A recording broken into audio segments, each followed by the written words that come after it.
Sering kejadian di masyarakat, nengok orang sakit, sakitnya udah parah, ngomong di pinggir jalan ketemu tetangga, bu, wis jenguk Nini Sarti napa durung?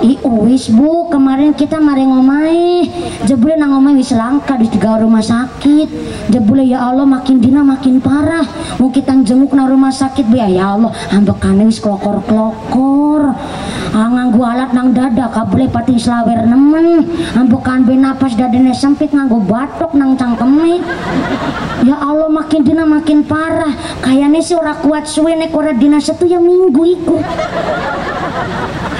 Jenengan ketawa berarti udah umum tuh, udah umum di masyarakat begitu tuh. Padahal mendoakan orang supaya cepat mati tidak hanya makruh tapi haram hukumnya. Saya ulang, kalau begitu caranya ngucap kayaknya nggak kuat lama tuh, kalau nek ora dina setu ya dina minggu tuh. Ini berarti kan mendahului kersanya Gusti Allah, mendahului kehendak Allah tuh namanya. Mendoakan orang cepat mati haram hukumnya.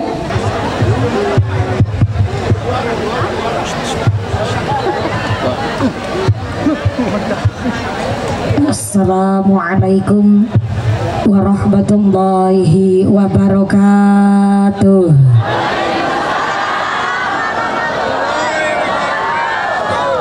Assalamualaikum warahmatullahi wabarakatuh.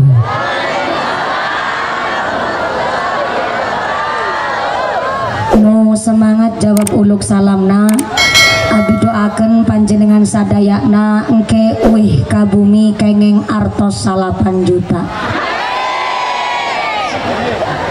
Assalamualaikum warahmatullahi wabarakatuh.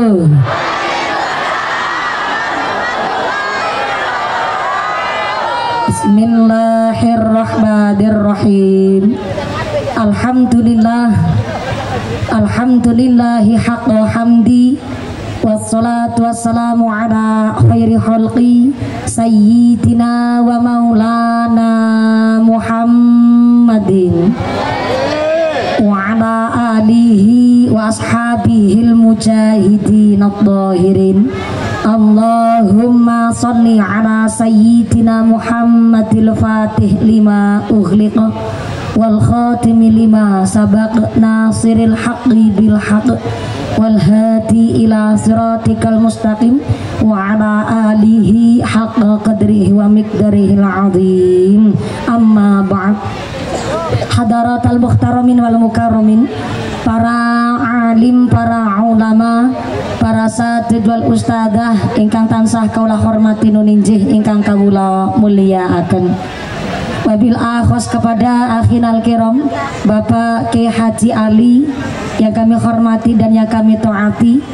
Wabil akhos kepada akhinal kiram Bapak Kiai Haji Hashim, Bapak Kiai Haris, oke Kiai Talim yang kami hormati dan yang kami cadong barokah doana.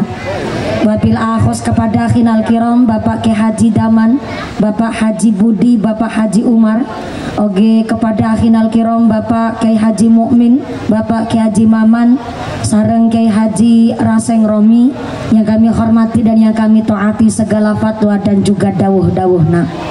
Wabil akhos kepada sadayana para ajengan, para ustadz yang tidak bisa kami sebut asmo karimnya, tidak mengurangi rasa ta'zim kami yang kami hormati dan yang kami cadong barokah ilmuna. Wabil akhos kepada forum komunikasi pimpinan Kecamatan Compreng, Bapak Camat yang dalam hal ini diwakili oleh Bapak Sekcam yang kami hormati dan yang kami muliakan. Wabil akhos kepada Bapak Kapolsek dari sektor Kecamatan Compreng, hadir langsung beserta anggota yang kami hormati dan yang kami muliakan. Bapak Daramil dari Koramil Kecamatan Compreng beserta anggota atau yang mewakili yang kami hormati. Wabil akhos kepada sadayana para aparatur pemerintah desa Jatimulya. Wabil akhos kepada Bapak Kuwu, Bapak Kepala Desa panjenenganipun Bapak Din Wahidin selaku Kepala Desa Jatimulya beserta Ketua Tim Penggerak PKK beserta perangkatnya nyaeta seperangkat alat sholat dibayar tunai. Bapak Sedes, Bapak Kadus, Bapak Ketua KMD, Bapak Ketua BPD, Bapak Kaur, Bapak Kaum, Bapak RW, Bapak RT di Desa Jatimulya, moga-moga berkana pangkat menjadikan maslahat dan nambah manfaat. Allahumma. wabil akhos kepada ketua panitia penyelenggara panjenenganipun Bapak K. Haji Ali dan seluruh DKM Masjid Umi Habibah Ali, DKM Masjid Umi Habibah Ali. Saya minta tepuk tangan dulu dong kangge panitia kita yang telah berjuang luar biasa. Mangan pepaya dicampur tomat, mangan gurame sambil berlayar. Panitia tansah semangat karena kelambi seragamnya anyar-anyar. Mudah-mudahan keluarga besar panitia DKM Masjid Umi Habibah Ali selalu ditetapkan imannya, ditetapkan Islamnya, ditambahkan ihsannya, diberikan sehat panjang yuswa nu manfaat nu barokah, sumrambah kepada kita para jamaah. Amin Allahumma. Wabil akhos kepada keluarga besar Tanfidiyah Sudia Nahdlatul Ulama Ranting Jatimulia, pimpinan muslimat Nahdlatul Ulama yang kami muliakan. Tak lupa kepada keluarga besar Gerakan Pemuda Ansor Oge Sareng, keluarga besar pimpinan Fatayat Nahdlatul Ulama, rekan-rekan Banser yang kami hormati, GP Ansor Ranting Jatimulia yang kami banggakan. Tak lupa kepada Ibnu PPNU Karang Taruna Ikatan Remaja Remaji Masjid Musola Sareng Jamaah Maulid Simtuduror yang kami hormati, rencang-rencang Banser yang kami banggakan. Tak lupa kepada seluruh keluarga besar masyarakat Dusun Jatimulia, khususnya RT 14 RW 04 yang sami nangtung berdiri ngadeg, muga-muga imane sing jejeg, sing pada lenggah geleasa, sing pada ahli ibadah, sing lagi sakit ilang sakite, sing lagi meriang ilang meriange, sing lagi wudunen ilang wudune, sing lagi lara mata ilang larane, dikasih sehat walafiat, diberikan ghirah semangat ibadah Allahumma. Yang pada calik nang petengan senajan ora keduman snack, ora keduman jajan, mudah-mudahan tetap kebagian kerahmatan, kebagian keberkahan, kebagian pitulungan. Bebasan setara bakalan doyan dedemi terandulit malampir ora mampir nyiprat teraklet gerandong ora condong banaspati ilu-ilu ora pada melu semingkir kabeh. Rawe-rawe rantas malang-malang putung, nanti pengajiane tuntas kajialin jaluk diambung. Sadayana para tamu undangan, santriwan santriwati, jombulan jombulawati, mbak kakung mbak putri, sing perawan-perawan muga-muga cepet payu laki, sing bujang-bujang cepet payu rabi, sing duda randai galuli ganti, sing tua-tua moga-moga cepet entuk rejeki, enggalu ngakaji Allahumma. Para bapak haji, bu hajah, para calon haji, para calon hajah, hadirin hadirat ma'al muslimin wal muslimat rahimakumullah. Sallu ala Nabi Muhammad. Ternyata yang melatar belakangi pengajian hari ini adalah ayatipun Gusti Allah, qul bifadlillahi wa birahmatihi wa bidzalika falyafrahu huwa khairum mimma yajma'un. Ternyata rahmat dan karunia na Gusti Allah kalau dibandingkan dengan harta yang kita kumpulkan tentunya lebih gede rahmat lan karunia na Gusti. Ini ayat yang melatar belakangi Jamiah DKM Masjid Umi Habibah Ali mengadakan pengajian semeriah ini. Soalnya ternyata tadi saya tanya sama Kiai Haji Ali, Pak Kuwu, Pak Kapolsek, Pak Sekcam, saya tanya sama Pak Haji Ali, Pak Haji Ali, ini pengajiannya dalam rangka apa? Ternyata Pak Haji Ali terus ngejawab, pimen ya mumpuni. Kita nih nunggu mumpuni wiswe banget. Soale arepan acara muludan, bulan mulude wis entek. Pan acara Isra wal Mi'raj ternyata rojape durung manjing. Lah akhirnya iki pokoknya pengajian dalam rangka nanggap mumpuni. Kita nih nunggu mumpuni sampai 2 tahun setengah. Dari tetangga meteng babaran sampai meteng maning. Jadi pokoknya pengajian hari ini adalah semangat jamaah khususnya warga RT 014 RW 04 yang mengadakan pengajian ngala barokah sehingga pengajian hari ini meriahnya luar biasa. Tepuk tangan dulu dong buat panitianya yang berjuang dan kontribusi luar biasa. Nu keprok utang lanulas kabeh. Yang aminya keras berarti utangnya paling seueur. Moga-moga rezekinya yang barokah. Bu, ini ngajinya sebab gelap-gelapan nang petengan nek ngantuk ora kewenangan. Jadi punten bahasanya saya ini agak bingung nih ngaji nang Subang khususnya nang Compreng ini mau pakai bahasa Indonesia, Jawa Cirebon, apa bahasa Sunda apa bahasa Inggris? Bahasa Inggris. Waduh, sebelah kiri nantang perkara. Saya ditantang ngomong pakai bahasa Inggris. Oke lah kalau begitu. Glory to be Allah Subhanahu wa Ta'ala, the God who created human being and teaches them language, which has given grace. Also, we can get together on the Masjid Ummi Habibah Ali, our beloved. May peace be always on the messenger of Allah Subhanahu wa Ta'ala, the noble human being and teacher of all people, who follow his teaching and consistently progress Islam. May we belong to the followers to get syafaat within fi dunya hatal akhirah. Amin Allahumma. Amin Allahumma. Sampai ikut amin-amin ngerti artinya bora. Berhubung panjenengan nggak tahu artinya, ini bahasa Inggris saya juga mung-mungan, jadi ini bahasanya campur sari wae. Mohon ayat Sundanya boleh, Jawa Cirebonan boleh, pakai bahasa Indonesia boleh. Tapi bentar ini saya agak meniteni dan menengeri dari tadi nih. Ibu-ibu pada sibuk kipasan, emang panas?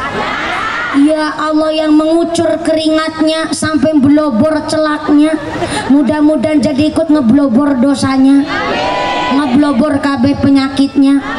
Gak kebagian snack ikhlas, duduk lemprakan ikhlas. Ngajinya mau bentar apa lama? Aduh, nantang perkara sampean. Ukuran lama nanggone Jatimulya berapa jam? Berapa? Ya yang manusiawi.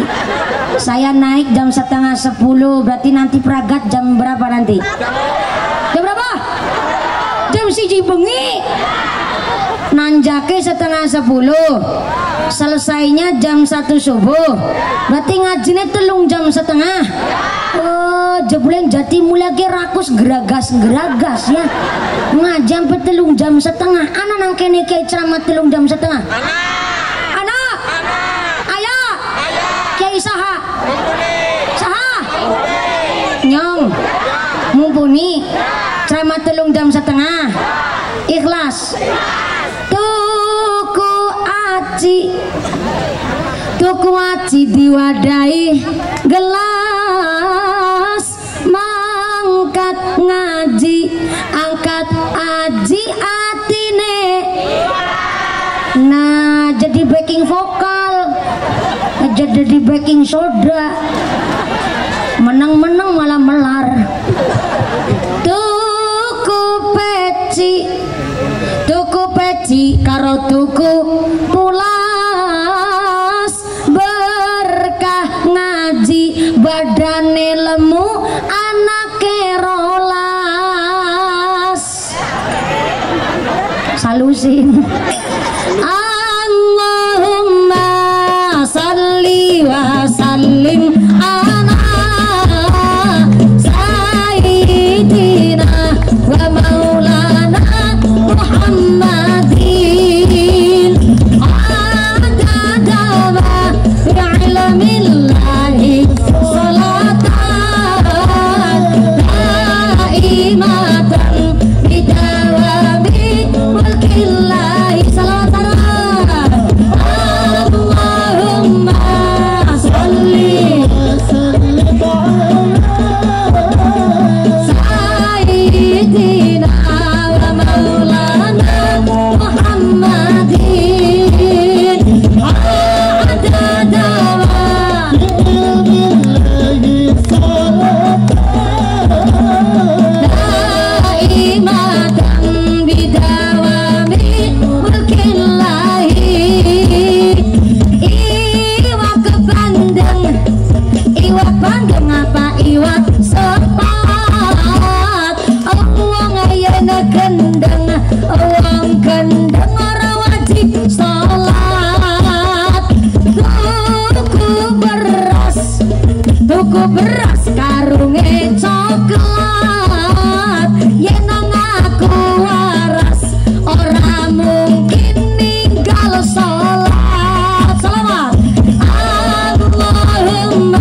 Masya Allah luar biasa.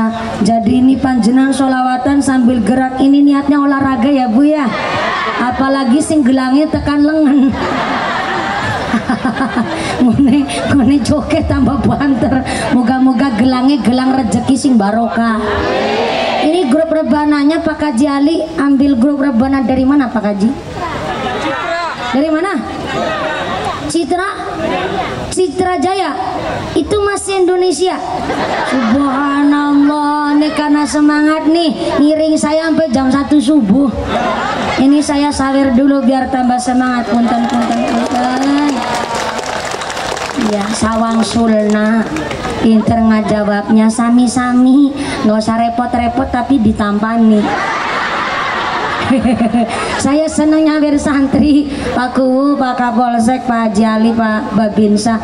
Saya seneng nyawer. Satu lagi Pak Sekcam. Pak Camat gak hadir ini, diwakili sama Pak Sekcam. Oh iya siap, sudah sering kepanggil sama Pak Camat. Salam taklim, mudah-mudahan tambah sehat, segala penyakitnya diangkat oleh Gusti Allah. Pak Sekcam terima kasih. Saya seneng nyawer santri. Ini santri ya? Ya santri tapi rada tua sidik. Saya seneng nyawer santri ketimbang nyawer biduan. Mudah-mudahan tambah sholawat, tambah mahabbah, tambah barokah, tambah syafa'ah. Moga-moga baca sholawatnya bisa istiqomah. Amin Allahumma. Amin Allahumma. Lihat masjidnya, Masya Allah, rasa hati Adam. Lihat kubahnya jadi mantep. Innama ya'muru masajidallah man amana billahi wal yawmil akhir wa aqamas shalah wa ataz zakah wa lam yahsya illallah. Orang-orang yang memakmurkan masjid adalah wong sing iman kepada Gusti Allah, iman kepada dina akhir, nglakoni salat, menunaikan zakat, sing paling penting walam yahsya illallah. Memakmurkan masjid adalah wong-wong yang tidak pernah takut kepada apapun, takutnya hanya kepada Gusti Allah. Maka masjid adalah tempat paling demokrasi, karena siapa saja boleh manjing masjid, tapi tidak setiap kita bisa jadi imam sholat jamaah. Halo. Yang miskin boleh manjing masjid, sing sugih boleh manjing masjid. Maaf, yang jadi camat, yang jadi sekcam, jadi kapolsek silahkan manjing masjid. Yang jadi petani sok manjing masjid. Sampai preman sekalipun badannya kebok tato, lengan kanan tatonya gambar tekek, lengan kiri tatonya gambar kadal, dadane tatone gambar sapi, wetenge tatone gambar buaya, ngisor weteng tatone gambar ula, endase nang ngisor kloget-kloget. Sampean ngetawain apa? Namanya ular kloget-kloget yang memper. Ular bahasa Sundanya naon? Orai ya Allah. Ini lagi cerita orai nu aya matana. Dikira orai naon sampean mah ngaji pikirannya ke sana-sana. Sampai preman sekalipun boleh manjing masjid. Maaf, yang picek boleh manjing masjid. Yang sempurna badannya ya kudu manjing masjid. Orang yang buta aja mau manjing masjid. Masjid adalah tempat paling demokrasi. Maka setiap kita boleh manjing masjid, tapi nggak setiap kita bisa jadi imam masjid. Masjid tempat paling demokrasi. Maka yang jadi camat masuk masjid copot sandal, mat.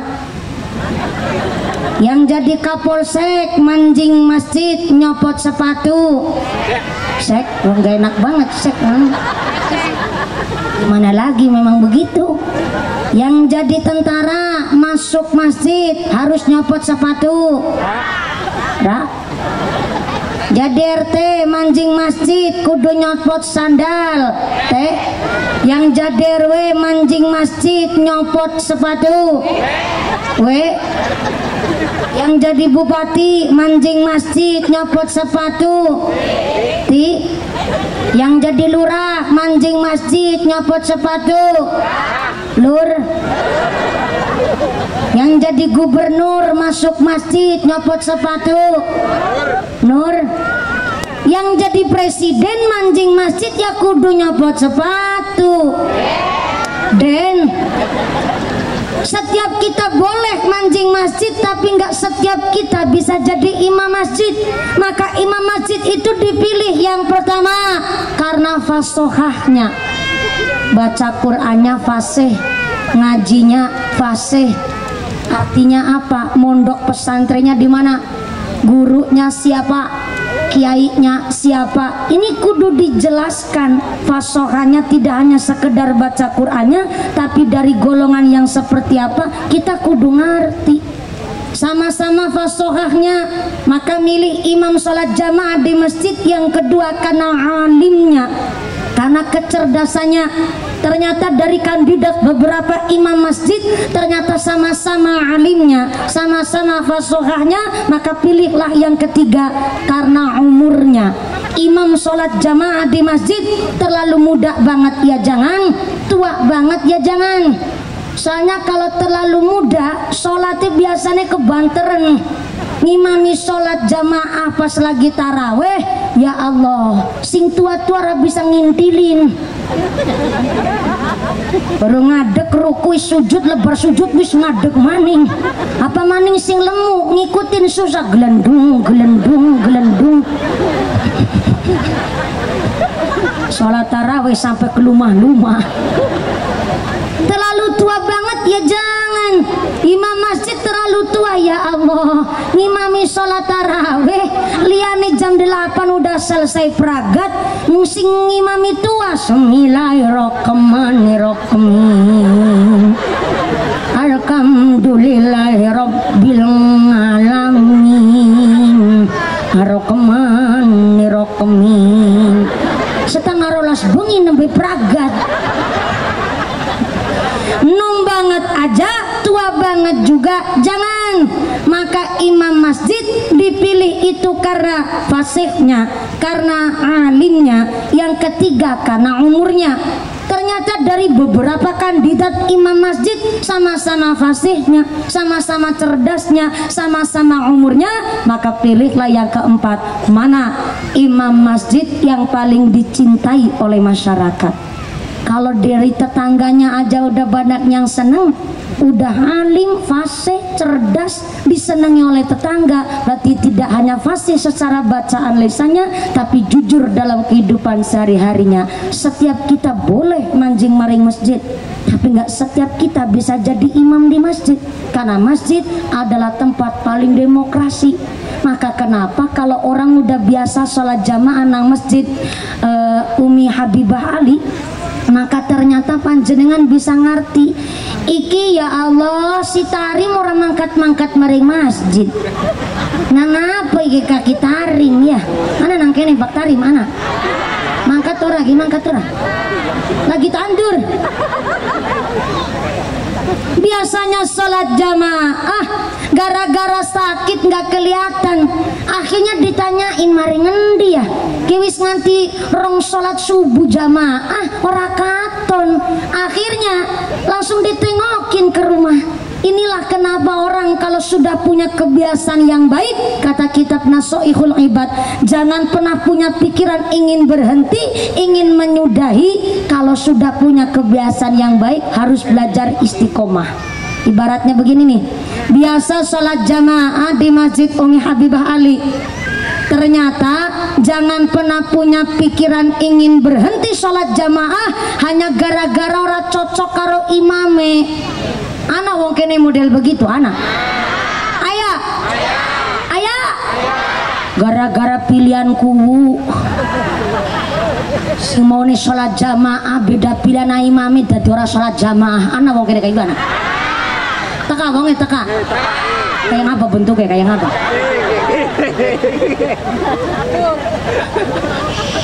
Maka jujur itu memang menyakitkan.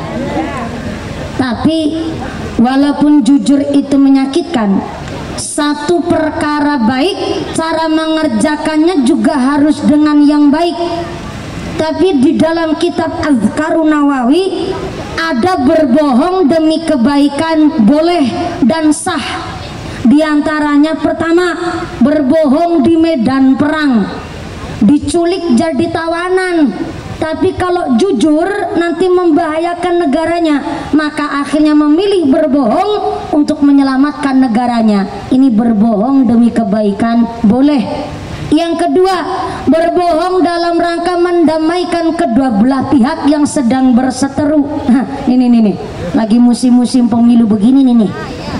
Jangan hanya gara-gara beda pilihan capres, ngapik-apik capresnya sendiri silakan.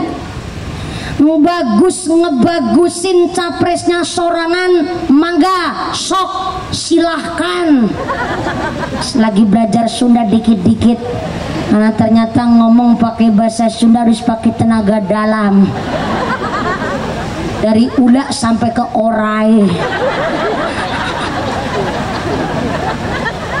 Harus pakai tenaga ekstra. Habis itu tiasa bahasa Sunda, tiasana salit wungkul. Atena naon? Ya hatur nuhun pisan. Sebenarnya kalau bahasa Sunda itu, saya pernah hidup 5 tahun di Pasar Buah Batu Bandung. Tapi bapak saya waktu itu saya masih kecil, jadi kurang paham entahnya bahasa Sunda.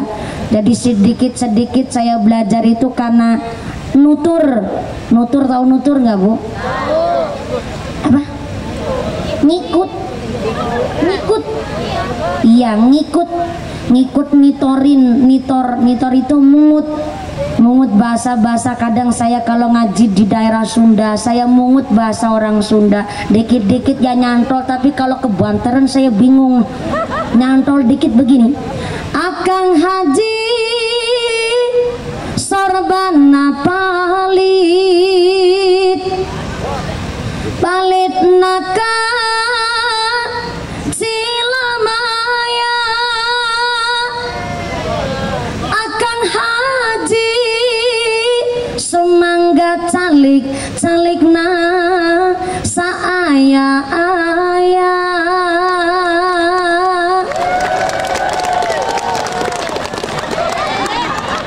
Bener nih saya ngomong bener. Udah sedikit agak fasih ya Bu ya. Ya Allah, saya dulu pernah cita-cita kepingin punya suami orang Sunda. Tapi ternyata bahasa Sunda kayak planet Saturnus. Susah banget ngomongnya, jadi lagi belajar dikit. Akang Haji sorbana palit naka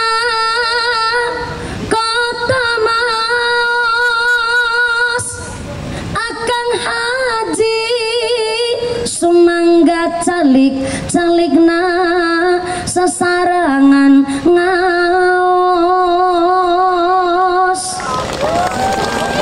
Wis disawer ora pengertian, ana lagu ora langsung ditabuh. Yo nyambut gawe Akang Haji sorbana palit naka cilamaya. Akang Haji sumangga calik na saaya kasang pondok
bacaan sholawat kan nggak apa-apa.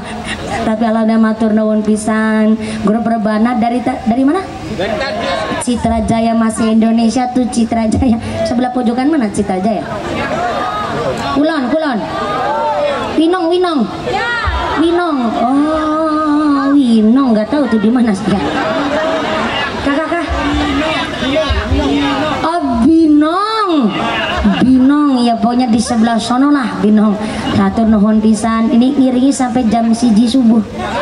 Ya kan ngajinya sampai jam 1 subuh. Ibunya kuat. Ngaji sampai jam 1 subuh kuat. Bapak-bapak sanggup? Oh, bapak sanggup, ibu kuat, saya ngikut-ikutan tuh. Nafsi. Mudah-mudahan sampai pun acara tidak ada halangan satu apa Allahumma. Kasok pondok, kasok panjang. Kasok ngaroyom ka jalan. Ente saya ngomong kalau di pinggir jalan ini punten-punten ibu. Kenapa orang nengok jenguk wong sakit itu ada adabnya? Supaya apa? Supaya ketika habis jenguk nggak ngomong sembarangan di pinggir jalan. Adabnya kalau ketika udah biasaan nih sholat jamaah di Masjid Umi Habibah Ali, satu ketika kok nggak berangkat, pasti yang lain pada bertanya, nih Pak Tarim nggak kelihatan kemana ya? Dijenguk ke rumah ternyata lagi sakit. Adabnya orang nengok wong sakit kaping hiji mendoakan supaya cepat sembuh, supaya cepat sembuh. Umumnya di masyarakat mau ngejenguk orang sakit aja kudu macul dingin. Soalnya apa? Kudu duit, soalnya nengok wong sakit biasanya nyangking. Tahu nyangking tuh? Nyangking cara sini naon? Ngajinjing. Oleh-oleh. Kalau di Cilacap jangan sampai nengok orang sakit sambil lenggang kangkung. Kudu ngajinjing, kudu nyangking. Soalnya kalau nggak ngamplopin, nengok orang sakit nggak ngajinjing, biasanya tetangga pada ngegunjing. Betul. Jangankan tetangga yang ditengokin, yang dijengukin aja yang sakit terus tanya, ya Allah ya Rahman. Kayak miki kuwune lebar niliki kita ini apa ya? Iku kuwune gak buntelan kresek ireng isinya apa jajal ditiliki dingin. Ini mbah Pak Kuwun nengok sampean ini ngebawa gula kopi teh, ya Allah ya Rahman. Dadiku ya pengertian wong kita nih meriangi sakit stroke melakukan medang kopi. Tapi pernah miki kelihatan paku karo ngamplop. Jajal gue amplop ditiliki sini pira. Iki bah kaji isine 20.000 ya Allah. Gare lurah kewune bengkoke amba. Ngamplop wong mriang isine 20.000.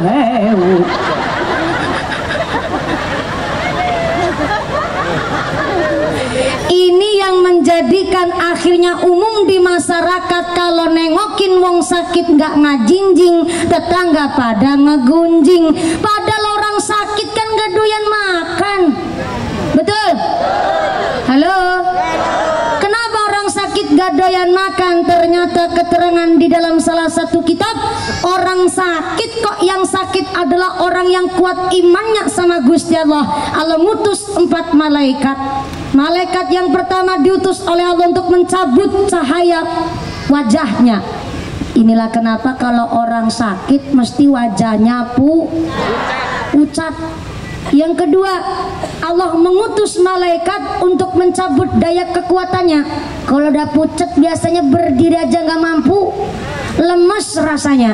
Yang ketiga, ada malaikat yang diutus oleh Gusti Allah nyaeta supaya menarik indera perasanya. Inilah kenapa kalau orang sakit nggak doyan makan. Lah kadang-kadang aneh manusia ini, pas lagi waras gak ada yang nawarin makanan tuh.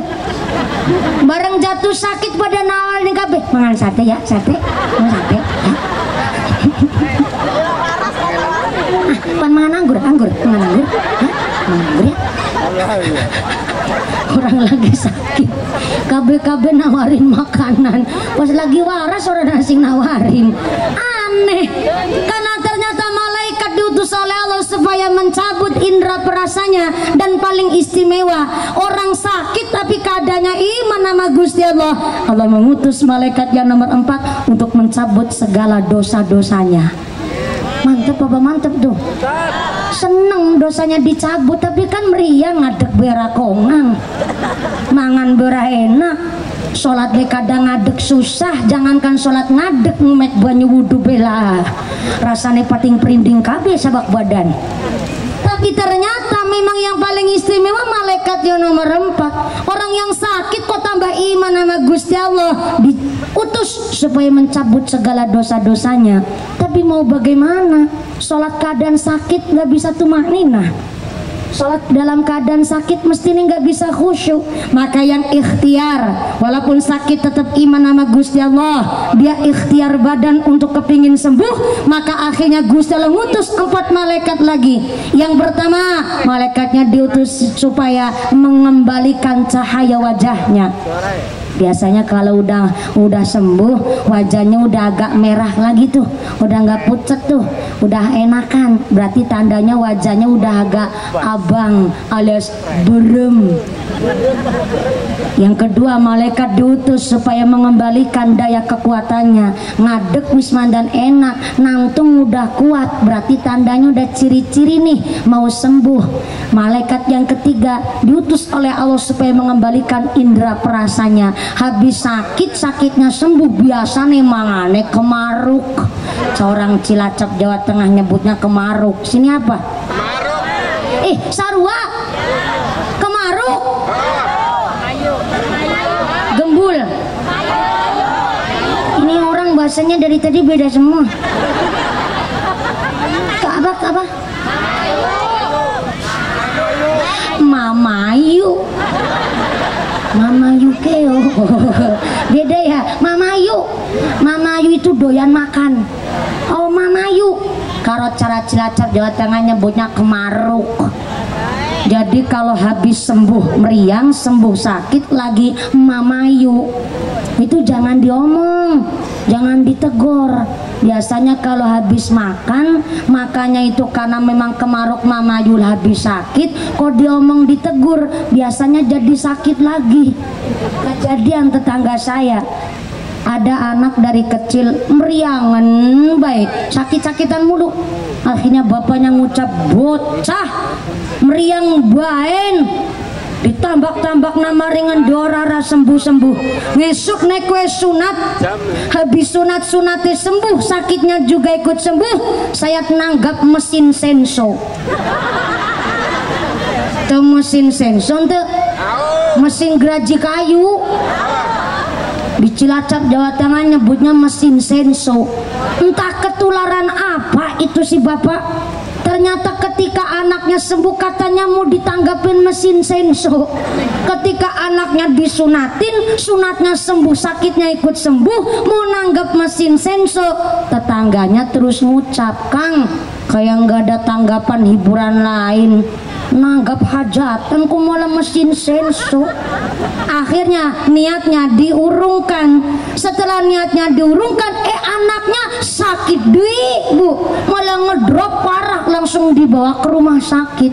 Akhirnya pas dibawa ke rumah sakit, ditinggal sama ibunya, bapaknya pulang ke rumah, langsung bikin surat pernyataan kepada balai desa, temenan hajatan nanggap mesin senso, di speaker sedina muput.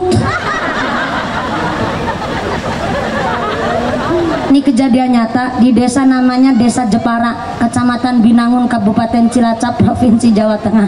Kalau nggak kejadian, mas saya nggak mungkin cerita sama sampean, Bu. Lah lagi mesin senso nggak di speaker aja bunyinya buantere luar biasa. Lah di speaker sedina muput, tetangganya sampai semaput.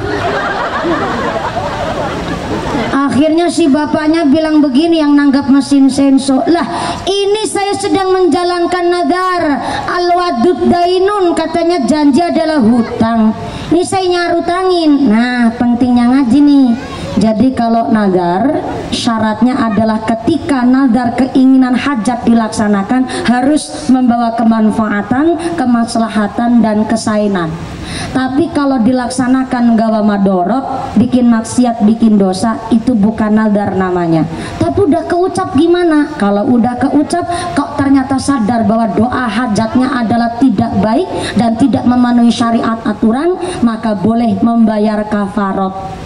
Bagaimana membayar kifarotnya? Mengkifarotinya dengan cara ngasih makan sama fakir miskin, sama du'afa, ngasih sodakuan sama anak yatim piatu, ataupun bisa bayar kifarotnya pakai puasa. Kuatnya puasa berapa hari? 10 hari umpama nih. Maka kalau 10 hari mau puasa, silakan menyiapkan waktu, dan ini wajib.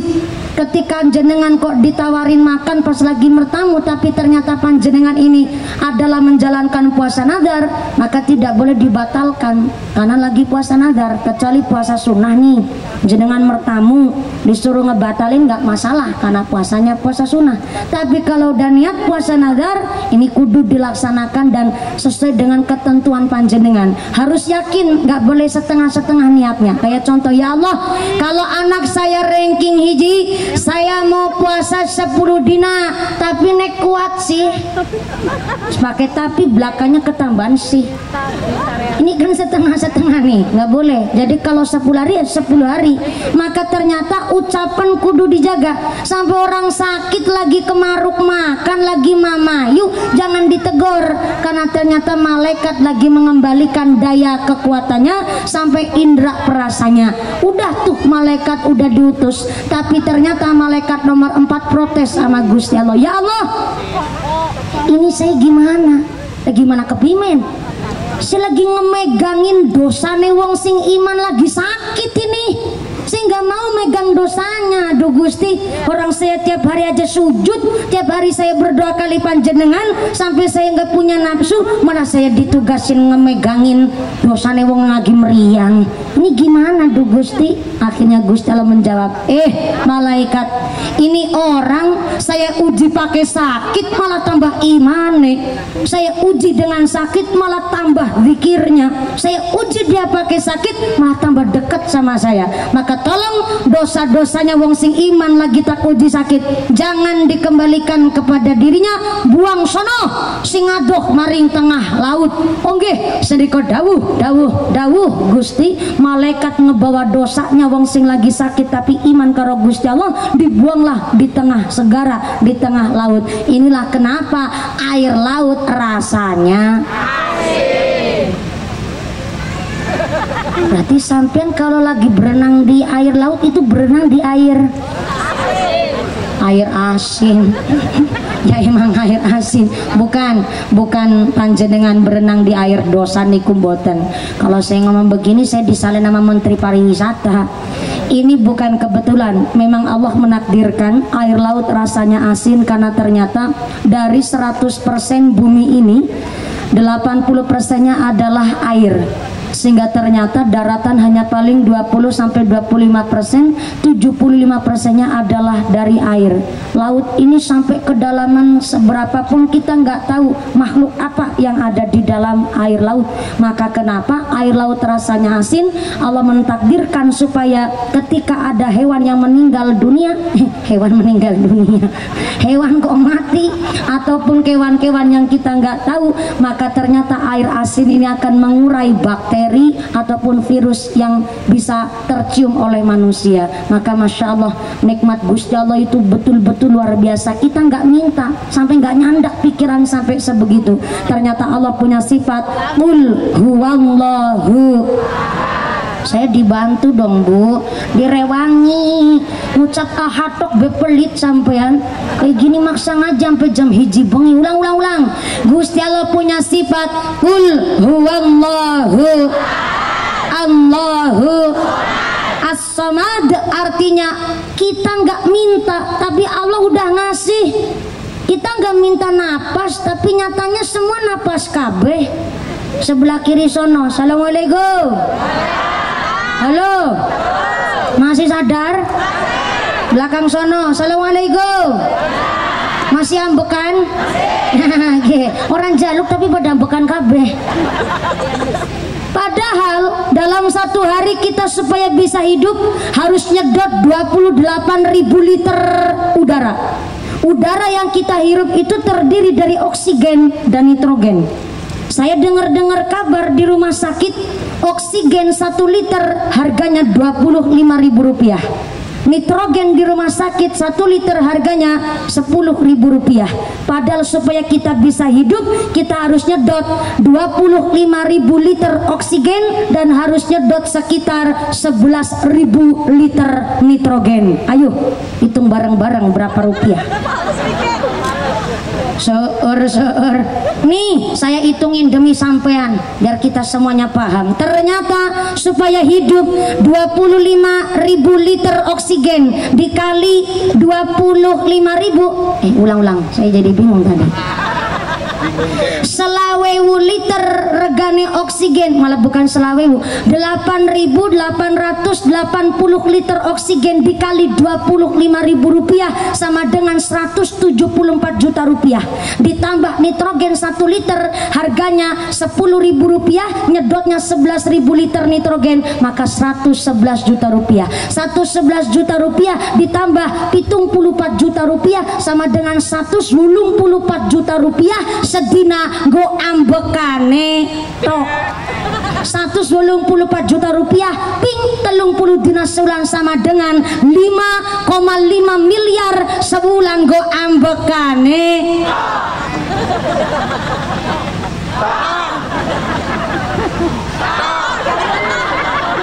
Jangan gugupen tekan ngisor durung tak tok. Ternyata satu hari harus bayar 184 juta ditambah lagi 1 bulan 5,5 miliar. Ternyata kita nggak bayar, Allah ngasih gratis.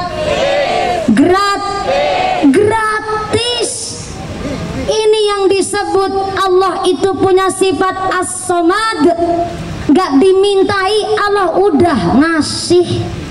Maka kula panjenengan sadaya, nah hidup di alam dunia ini kudu bener-bener eling. Kalau udah punya kebiasaan yang baik, jangan pernah ingin berhenti menyudahi kebiasaan nusai.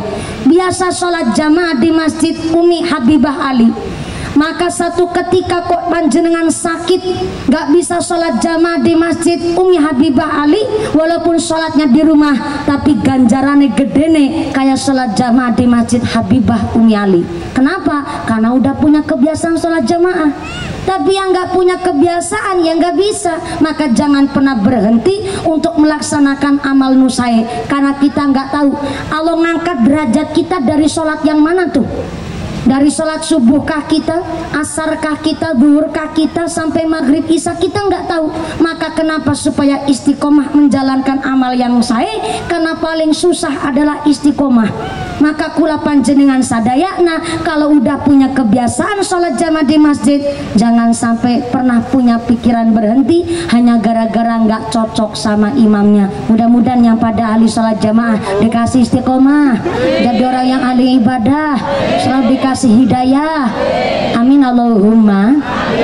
Balik deh, tadi lagi ngebahas kaki tarim lama nggak sholat jamaah, setelah dijenguk ternyata lagi sakit. Pas lagi sakit maka ada adab. Yang pertama mendoakan supaya cepat sembuh. Yang kedua memberikan motivasi sama yang keluarga, sama orang yang nungguin lagi sakit. Karena punten-punten maaf, orang tua ngerawat anak mengharapkan kapan gedene, tapi kadang anak ngurumatin wong tua ngarep-arep kapan. Oh, modele wong jati mulia mati wong tua ngenteni kapan mati nih. Nah ini harus dikasih pengertian. Inilah kenapa maaf ngapunten, yang jengukin orang sakit nggak kudu bawa nyangking, nggak kudu bawa amplop, yang penting mendoakan supaya cepat sembuh. Yang kedua ngasih motivasi sama ahli warisnya. Mbak Sartina, jenengan nu sabar ya, ngurmat orang tua memang kadang rewel, makin tua makin bawel. Jadi sampai ngerumatnya jangan sambil ngomel-ngomel, karena berkahnya orang tua nggak cuman ketika orang tua sedang mendoakan anaknya, tapi ketika orang tua lagi marahin anaknya, lagi ngedumel ngasih pengarahan kepada anaknya, adalah suara terindah tengah alam dunia niki yang harus disyukuri. Jadi memang rumah wong tua kudu sabar nemen, ususnya kudu dawa. Dawa bahasa Sundanya naon? Panjang, bukan bahasa Indonesia, panjang bahasa Sunda. Khususnya kudu panjang, kudu sabar, benar-benar sabar. Soalnya ngurumat uang tua itu nggak kayak ngurumat bocah. Ngurumat bocah rewel, sekali disuruh senyum aja bikin hati seneng. Anak nangis karena rewel, ibunya ngucap, ih mana giginya, mana giginya. Bareng bocah nyengir bikin hati adem. Tapi anak ngurmatin wong tua lagi sakit, anaknya ngucap mana giginya, mana giginya. Bareng nyengir sekampung bubar kabeh. Soalnya nyengirnya giginya beda. Ya Allah, ngurmatin wong tua memang kudu sabar. Kadang makin tua makin rewel, makin tua makin bawel, tapi kudu disyukuri karena ternyata berkahnya orang tua. Dia masih rewel aja bikin hati senang. Berarti tandanya panjenengan yang mau ngurmatin wong tua akan diangkat derajatnya, akan diangkat pangkatnya, bahkan lancar usahanya. Amin Allahumma. Amin Allahumma.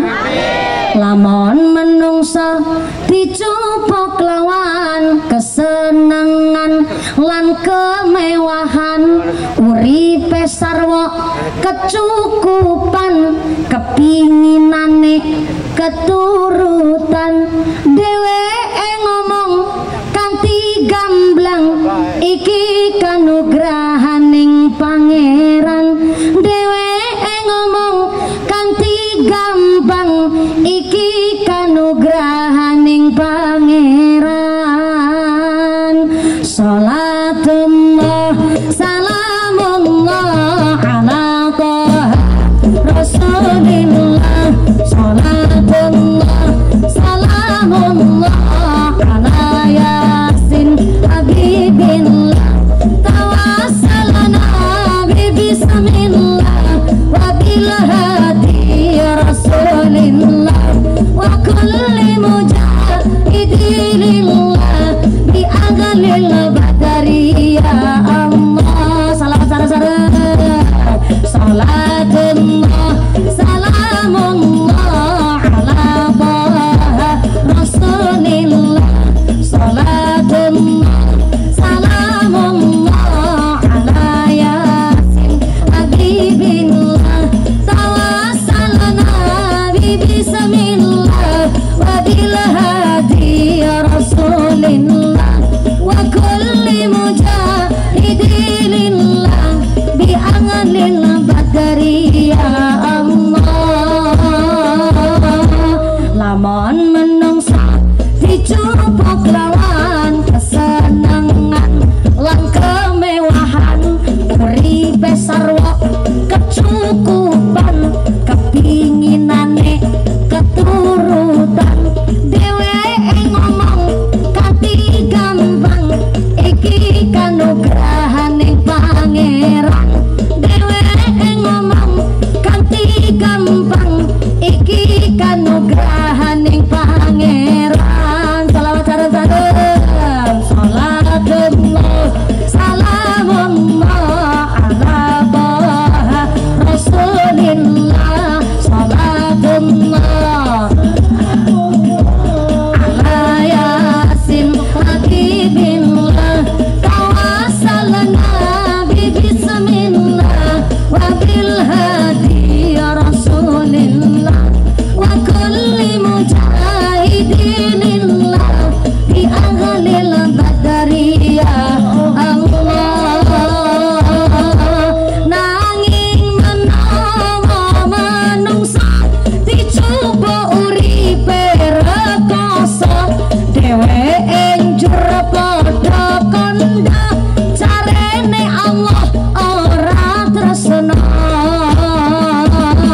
Nih jujur baik saya seneng pisan walaupun bahasanya agak berbeda.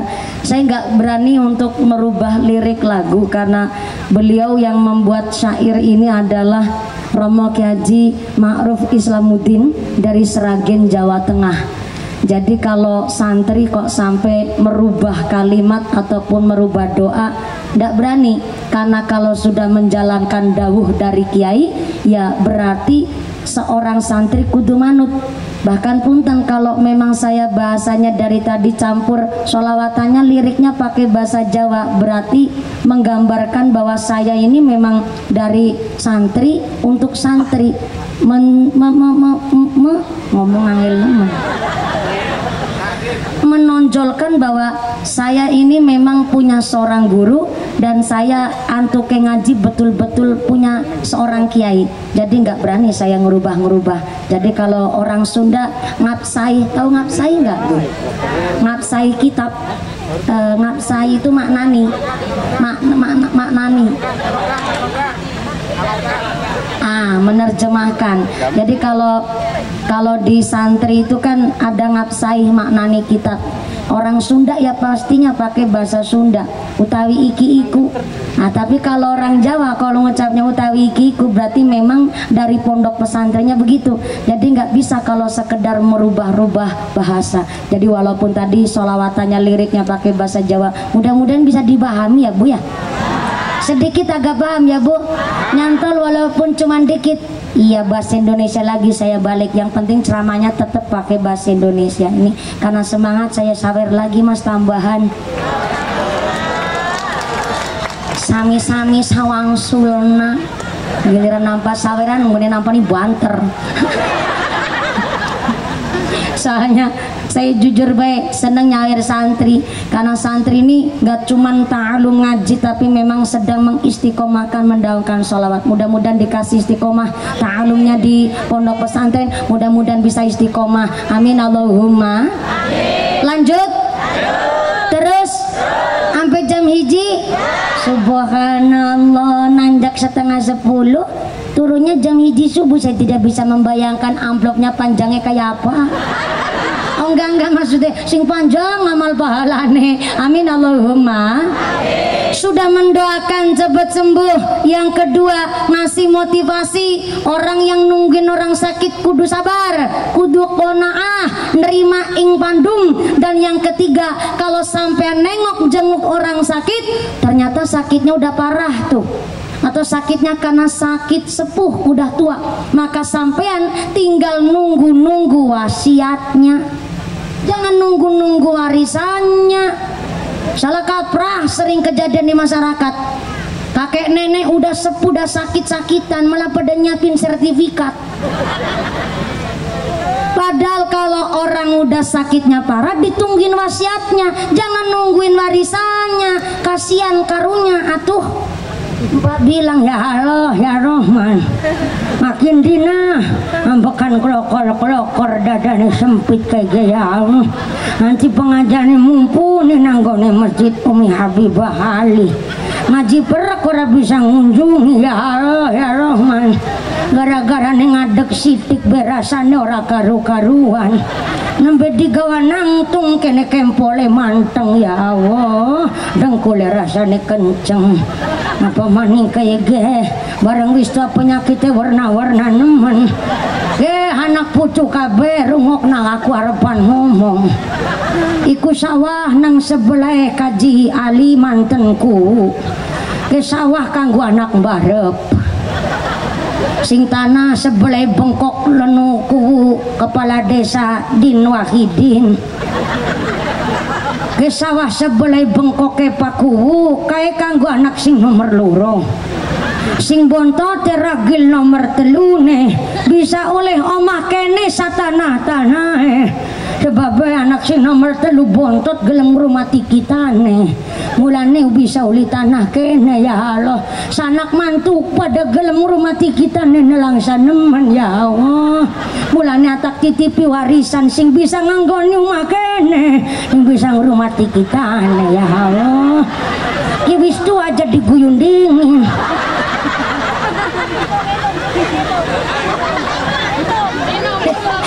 Sampai ketawa belum ngicipin tua. Si belajar ngomong suara kakek-kakek begini dari umur kelas 3 SD. Umur 8 tahun saya udah diciptakan, dibentuk oleh bapak saya supaya menirukan suara kakek-kakek. Bayangin, payu laki bedurung. Supaya menirukan suara kakek-kakek, ya Allah.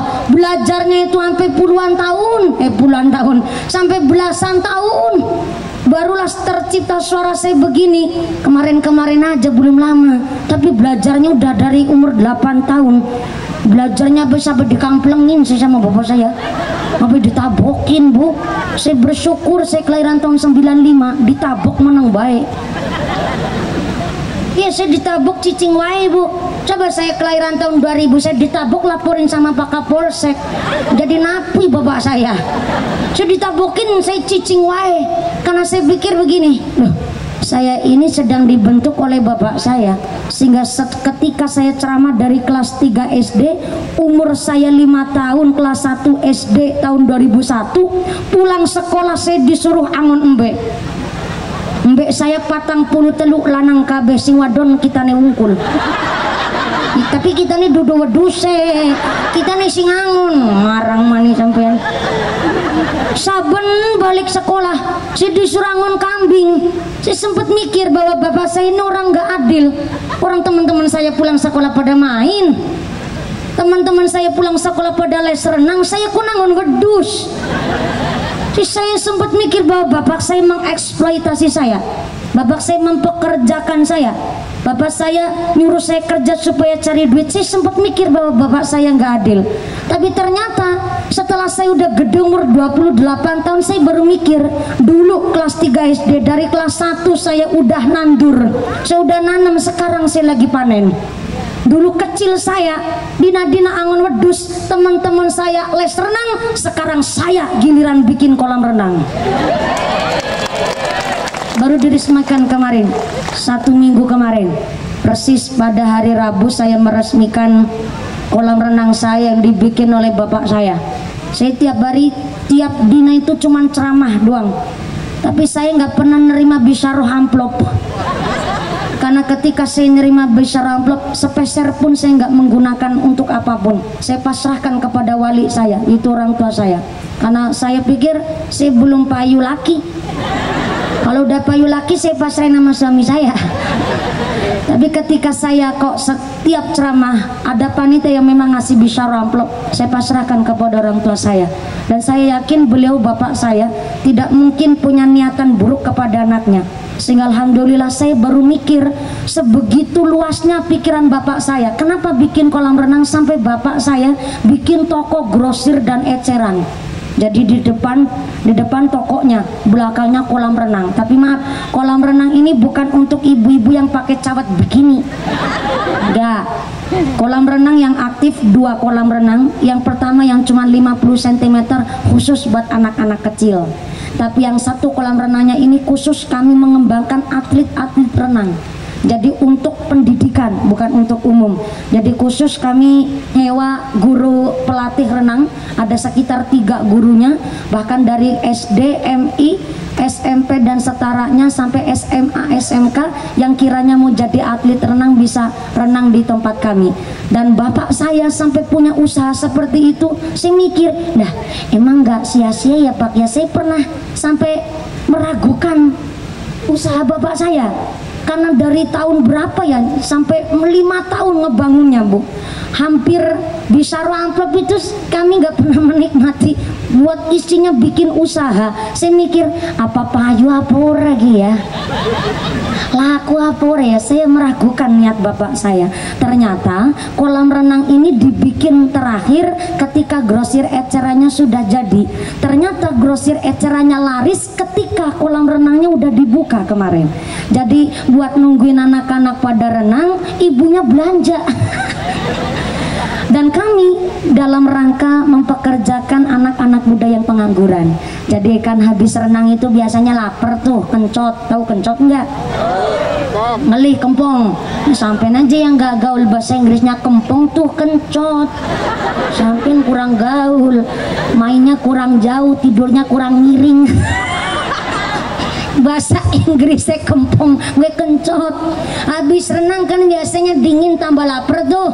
Akhirnya tetangga saya ada yang jualan mendoan, ada yang goreng bakwan, ada yang bikin soto, ada warung yang khusus bikin mie, ada tempat penitipan barang, ada yang tukang bersih-bersih, sampai satpamnya pun tetangga lingkungan saya sendiri. Kemudian grosir ecerannya, karyawannya dari anak-anak muda tempat saya.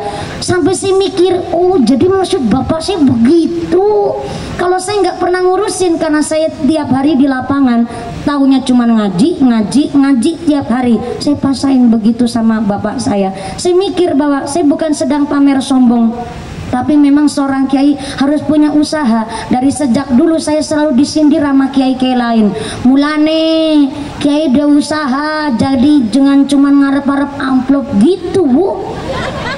Saya tidak tersinggung, cuman saya mikir iya ya, memang kudu punya usaha. Jadi kelak nanti kalau saya udah punya pondok pesantren, nggak bikin proposal, tapi dari usaha itu nanti anak-anak santri bisa dikembangkan, juga bisa ikut usaha. Jadi setelah punya dasar ilmu agama, dia berniaga, punya ilmu dasar dengan agama. Ini yang nggak ada yang keprok tangan, keprok dulu dong. Makasih. Nanti saya sampaikan nama bapak saya, Pak, dikeprokin nama orang Jatimulya. Soalnya bapak saya yang mikir. Maka tadi sampai mana ya? Oh iya, lagi niruin suara kakek-kakek. Ya Allah, ya Allah. Begini amat orang udah tua, ya Allah. Jadi itu udah saya bagiin sawahnya sama anak pertama, tanahnya anak kedua. Si bontot uli rumah kene sa tanah-tanahnya. Soalnya bareng dina maju tua ya Allah, ngago katrok angel mendinggo. Misalnya ngago katrok angel dinggo. Anu bolongan hiji nggo sikiluru. Pantesan keserimpung deui ya. Jadi kalau orang sakitnya sakit tua, sakitnya sakit parah, jangan nunggu warisannya, tapi ditungguin wasiatnya. Nungguin apanya, Bu? Wasiat, bukan warisan. Wasiatnya apa? Contoh, alhamdulillah ya Allah. Nyong bang. Ibu yang ngucap, jari ini balik maning ya iyalah. Maka dia ngelangil kon melakunya aduh. Bisa nih wong tuh ya bolak-balik kayak gini ya Allah. Aku anaknya telu alhamdulillah sukses kabeh dadi wong langka sing dadi embe. Sing nomor hiji alhamdulillah bisa jadi mantenku si Ali ke. Ya kan saya ngucap Ali nggak apa-apa, saya lagi niruin kakeknya apa Kaji Ali. Si Ali anaknya kita nih kae. Saya jadi mantenku alhamdulillah. Lanjut anak si nomor loro alhamdulillah si Din Wahidin kae. Bisa nerusna lanjutan si kakangnya kae. Ini anaknya kita nih si nomor loro. Anak nomor telu bontotan alhamdulillah. Nang Jakarta bisa jadi bos rongsok. Ye, jangan ngece sampean. Senajan rongsok wong anu bose. Malah bisa lu ngakaji bolak-balik nang gone kaji daman. Sampai karyawane kon lu ngaumrah ya nang gone travel kaji daman.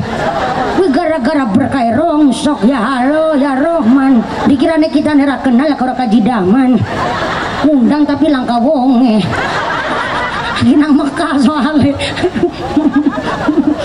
Ceramah kayak karo tanggane dewek ya lo kaji daman. Senajan wong langka mikis kon mangan nasi biryani. Karo mangan segarane segaros mandi. Dulu ngadus bisa mandi dewek.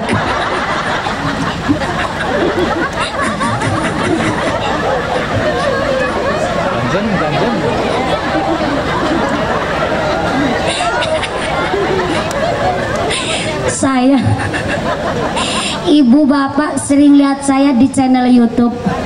Padahal saya nggak punya channel YouTube, nggak masalah. Kenapa? Yang pertama saya nggak ngebuat channel YouTube karena nggak kober, nggak sempet. Yang kedua saya nggak pernah melihat saya sendiri di YouTube. Kenapa saya nggak lihat diri saya di YouTube? Masa jeruk makan jeruk? Saya pernah lihat satu kali pengajian saya ceramah sendiri, ketawa sendiri. Saya ngebatin, ini bocah doge siapa? Ya lo centil nemen. Sampai geli sama saya sendiri, jadi saya jarang nonton. Ya begitu tadi Bu, saya ceramah dewek, ngomong dewek kayak ya Allah. Tapi alhamdulillah bayarannya gede dewek. Alhamdulillah bisa anak ke kita nih telu sukses dari wong kabeh, langka sing dadi embe. Soalnya dari sejak kecil dina kelahiran ge bocah tak puasa nih. Sampai-sampai alhamdulillah nek lebar salat maghrib ora ketinggalan bocah siji tak kirim Fatihah ping 40 khusus ge kanggo ibu-ibu kabeh ge. Tak we ngerti wis tua ge hanyong maringi wasiat nek kepingin dua anak sing nurut aja ngebersihin sikil siji karo sikil siji nih maning. Tahu nggak Bu maksudnya? Begini, ada salah satu ijazah khususnya bagi seorang ibu. Kalau kepingin punya anak yang nurut, jangan ngebersihin kaki kiri dengan kaki kanan, atau sebaliknya jangan ngebersihin kaki kanan pakai kaki kiri. Kadang ya maaf punten ya, kan ada yang bersihin begini nih, kadang pas lagi wudhu apalagi habis mandi tuh, atau tungkak sama tungkak begini digesek. Kelihatan sepele Ibu, tapi ternyata ini menggambarkan Anda menyamakan diri Anda sendiri dengan hewan. Jadi ternyata kalau kepingin punya anak yang nurut, orang tuanya harus muqtadul hal, menempatkan sesuatu ya sesuai dengan tempatnya. Apa susahnya sih ngebersihin kaki pakai tangan dengan semestinya? Ketika jenengan cuma ngarah gampang, ngarah enak, ngarah cepet, ngebersihin kaki pakai kaki yang satunya lagi, maka Anda menyamakan Anda sendiri dengan hewan. Maka jangan salahkan ketika anak non sewune kadang nakalnya itu ngelebihi umumnya anak, mungkin karena orang tuanya hal-hal sepele seperti ini aja nggak dipercaya. Jadi kalau jenengan mau percaya mangga nggak masalah, tapi ini satu wasiat, ini satu ijazah khususnya bagi seorang ibu. Jadi ngebersihin kaki pakai kaki yang satunya lagi, menyamakan diri kita. Apa bedanya mak sama hewan? Maka nengok orang sakit jangan nunggu-nunggu warisannya, tapi nunggu-nunggu wasiatnya. Sering kejadian di masyarakat, nengok orang sakit, sakitnya udah parah, ngomong di pinggir jalan ketemu tetangga, Bu, wis jenguk Nini Sarti napa durung? Wis Bu, kemarin kita mari ngomai, jebule nang ngomai wis langka di 3 rumah sakit.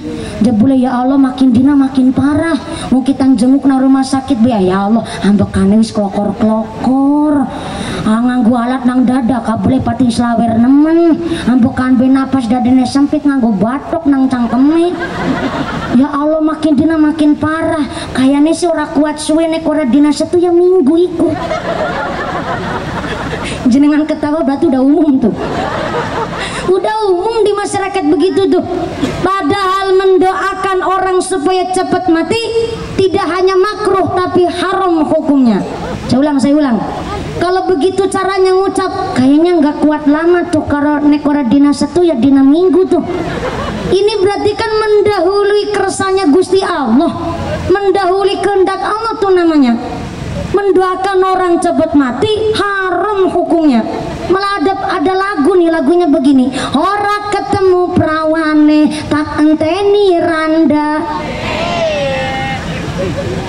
Itu ada lagunya tuh Bu. Kalau nggak ketemu perawane dienteni randane, berarti kan ada 2 opsi tuh. Berarti yang pertama mendoakan supaya cepat cerai pegatan, yang kedua mendoakan supaya suaminya cepat mati. Orang ketemu perawan tak menteni randane, ini berarti 2 opsi. Kalau mendoakan nggak cepat supaya cerai pegatan, yang kedua mendoakan supaya cepat mati, haram hukumnya. Jangankan mendoakan cepat mati, yang menggagalkan pernikahannya orang lain saja bukan umatnya Kanjeng Nabi, apalagi mendoakan supaya cepat mati, mendahului kehendaknya Gusti Allah. Maka yang disebut an-nikahu sunnati faman rahiba an sunnati falaisa minni. Pernikahan adalah peraturanku, kata Nabi. Barang siapa yang tidak menyukai peraturanku, maka dia bukan termasuk golongan umatku. Yang dimaksud hadis Nabi ini bukan hanya yang nggak mau nikah saja, bukan umatnya Kanjeng Nabi. Orang yang menggagalkan pernikahan orang lain bukan termasuk umatnya Kanjeng Nabi. Maaf punten. Zaman sekarang banyak orang nggak mau nikah. Bukan alasannya karena dia kepingin sendiri ataupun kepingin ngebantu orang tua, tapi alasannya ternyata di Indonesia sudah sangat umum penyakit LGBT, lesbian, gay, biseksual, dan transgender. Lesbian penyakit wong wadon demenan karo wong wadon. Ada penyakit namanya gay, wong lanang demenan karo wong lanang. Dina-dina pentung-pentungan.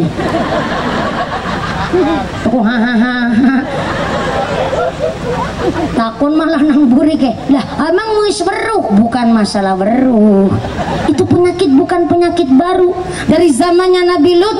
Ternyata umatnya Nabi Lut wong lanang demenan karo wong lanang, wong wadon demenan karo wong wadon. Apa azabnya? Allah langsung mengirimkan batu kerikil panas dari neraka untuk menghukum orang-orang yang punya penyakit seksual menyimpang. Hari ini di Indonesia orang yang punya penyakit seksual menyimpang, yaitu penyuka sesama jenis, dengan begitu bangganya dia menyampaikan di halayak umum, pelangi hari ini udah nggak kayak pelangi zaman dulu. Dulu pelangi itu adalah satu lambang untuk mengguyup rukunkan dari berbagai warna, tapi hari ini digunakan oleh orang-orang yang tidak bertanggung jawab, yaitu penyuka sesama jenis, bahwa pelangi itu katanya lambang simbolnya mereka. Jadi hari ini kalau di media sosial ada orang yang membawa satu emot ataupun gambar pelangi, itu menggambarkan dari kaum mereka, yaitu penyuka sesama jenis, dan mereka dengan begitu gamblangnya ngucap begini, Allah azab-azab. Saya nggak percaya azab, nyatanya saya penyuka sesama jenis tiap hari pentung-pentungan sehat-sehat baik. Mana ada kerikil panas dari neraka? Enggak. Mana azab dari Tuhan? Enggak ada. Mereka nantang begitu karena mereka nggak pakai otak. Kenapa nggak pakai otak? Azabnya orang zaman sekarang beda sama azabnya zaman Nabi Lut. Azabnya orang zaman sekarang penyuka sesama jenis adalah derajat mereka lebih asor ketimbang hewan. Ya kan mereka nggak sadar. Kenapa lebih asor ketimbang hewan? Hewan aja bisa membedakan di lanang di wadon. Contohnya pitik. Nggak ada cerita pitik jago demen karo pitik jago. Kalau sampai terjadi di Indonesia jago ketemu jago demen-demenan rong 24 endok larang regane. Saya betinane bingung siapa sing panen dogi. Jago ketemu jago di mana-mana dia tarung. Kenapa jago ketemu jago dia tarung? Dia membuktikan kejentlemanannya dan membuktikan kelanangannya. Lanang betulan apa enggak? Pitik jago ketemu pitik jago bertarung. Masa malah menusan aja lanang ketemu lanangnya pentung-pentungan. Penyuka sesama jenis berarti derajatnya lebih asor ketimbang hewan. Jadi apapun kan kalau betul-betul laki-laki disebut rojul, ro, jim, lam, alif. Alifnya bisa alif ngadek sama alif bengkok. Tuh kalau udah nyebutin alif ngadek karo alif bengkok, itu besok kalau saya udah payu laki. Sekarang gak nyandak pikiran saya. Tapi yang mau saya jelasin adalah rofiknya dan jimnya. Rojul, ronya rofik, wong lanang itu bisa jadi temen, sohibnya bagi istri. Wong lanang bisa jadi temen ngobrol, temen curhat, temen healing, temen belanja, temen ngedidik anak, temen apa lagi? Temen tidur. Iya ya, kenapa belum disebutin tuh? Teman tidur, ya maklum ya Bu, saya nggak bisa nyebut teman tidur, soalnya teman tidur saya masih bantal guling yang belum bisa ngentut. Rofik namanya. Laki-laki harus bisa jadi sahabat bagi seorang perempuan. Itu asik banget rumah tangganan sama seorang suami yang bisa jadi teman untuk istrinya. Yang kedua, jim. Jimnya adalah jalaa. Nah, yang mau saya jelasin jalaannya nih. Wong lanang iku kudu jalaa, jelas lanange, jelas lakinya. Bagaimana contoh betul-betul suami seorang laki-laki gentleman? Ada orang nagih utang, Pak, istri sampean utang nih sama kita nih, udah jatuh tempo belum disar utang. Kalau wong lanang betulan pasti jawab, pirah utang ibu bojoku. Itu lanang betulan tuh. Saya ulang, istrinya utang. Ditagih tuh, yang nagihnya ke suaminya. Pak, istrinya sampai utang sama kita nih, nek lanang tenan jawab berapa? Utang istri saya. Lanang gue. Yang keprok rata-rata ibu-ibu semua. Si lanang mumet nemen. Inilah kenapa rata-rata wong stres lanang. Ulang. Rata-rata wong stres lanang. I menangga stres sing utang bojo wadon sing nyarutang sing lanang. Rata-rata wong stres lanang. Tapi wong lanang kenapa kok memang disebut jalaa? Karena lanang itu bisa mecahin masalah. Mama bukan berarti wong wadon bodoh, itu enggak. Tapi secara ilmu psikis laki-laki itu 86% mikirnya pakai logika. Tapi wong wadon 86% mikirnya pakai rasa. Inilah perbedaannya. Islam memberikan otoritas talak kepada seorang laki-laki. Kenapa laki-laki megang talak? Karena laki-laki mikirnya pakai logika, pakai otak. Jadi ketika dia jengkel, dia menang, dia diam karena dia pegang talak. Coba kalau laki-laki megang talak, cerewet kakek ngomong, wow, di Jatimulya bisa janda 1 hari pilih dak rolas. Randa kabeh bisa. Makanya laki-laki dia diberikan otoritas talak oleh Islam, karena ketika laki-laki jengkel, dia dugal, dia marah, pasti diam. Tapi kalau ada laki-laki marah, nggak diem, nggak cicing, cerewet kakek omong, itu perlu dipertanyakan kelanangannya. Lanang betulan apa enggak tuh? Lanang jengkel, cerewet, kelambene lemes. Beda sama perempuan. Perempuan secara ilmu psikis 86% mikirnya pakai rasa, emosionalnya tinggi. Dari 100% badan perempuan, 10%-nya tulang, 10%-nya daging, dan 80%-nya lagi adalah amarah yang meluap-luap. Jadi kalau istri lagi marah, suaminya aja bingung membedakan mana istri sendiri dan mana harimau Sumatera. Wong wadon kalau jengkel kayak kenal pot bocor. Jangankan masalahnya lagi baru dibahas, kalau lagi marah, mahar tahun zaman 95 diodek maning. Karena wong wadon, ya Allah, lagi jengkel, kalah debat aja mintanya cerai. Makanya istri nggak megang talak, yang megang talak suami. Kenapa istri nggak megang talak? Jangankan istri megang talak, lagi nggak megang talak kalah debat apa janji lo ke cerai, pegat bain pak kita nih, pegat bain dia.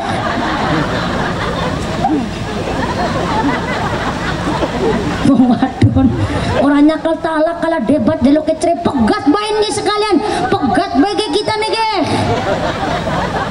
Si lanang udah jengkel bawa piring, syukur alhamdulillah piring udah dibanting. Suaminya nggak nabok sama istri, udah alhamdulillah. Lu suaminya wis jengkel nyekel piring, kok sing wadon nantang paten nih sekalian ge kita nih ge. Malah nantang sambil busung-busungin dia paten nih ge. Inilah kenapa talak itu dipegang laki, karena laki-laki jalaa, cetak lanangi, jelas lanangi mikirnya pakai logika, masya Allah. Maka imam masjid harus memang seorang laki-laki. Dan bab faraid saja, halo, ini biar sampean nggak salah paham, ini bukan diskriminasi membedakan masalah gender, itu enggak. Tapi ternyata di dalam bab faraid, bab pembagian warisan, kenapa laki-laki dapat 2 bagian, perempuan cuma 1 bagian? Ini bukan diskriminasi pilih kasihnya Islam kepada laki-laki, tidak. Tapi ternyata laki-laki dia dapat 2 bagian warisan, karena ketika bapaknya telah meninggal dunia, maka anak laki-laki yang dapat 2 bagian warisan harus mengayomi saudara-saudara perempuannya, baik adik perempuan ataupun kakak perempuannya.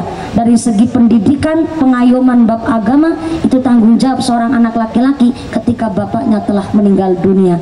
Orang stres kepimen ada wong lanang. Ya Allah, moga-moga suami jenengan, anak laki-laki kita, saudara laki-laki kita, bapak kita diberikan iman takwa yang kuat agar menjadikan keluarga yang amanat, keluarga yang ahli ibadah, nggak ketinggalan sholat, selamat dunia akhirat. Amin Allahumma. Ngomong-ngomong jam berapa Bu? Jam 10. Jam berapa? 10. Jam 8. Jam 10. Oh, saya ini matanya nggak picak ya Bu. Ibu ngarang baik ngomongin jam 10. Ya Allah, jam 11.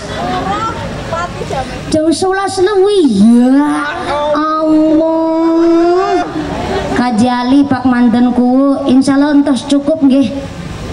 Parantos cukup Pak Kaji. Nah Pak Kaji senyumnya mencurigakan. Ini Pak Kaji Ali udah datang ke gubuk saya nih. Orang yang terkadang punya kuasa, punya duit, kadang nyepelein orang. Kadang malah bilang begini, ngajinya ya sing suwe sing panjang. Oh kita habis bayar.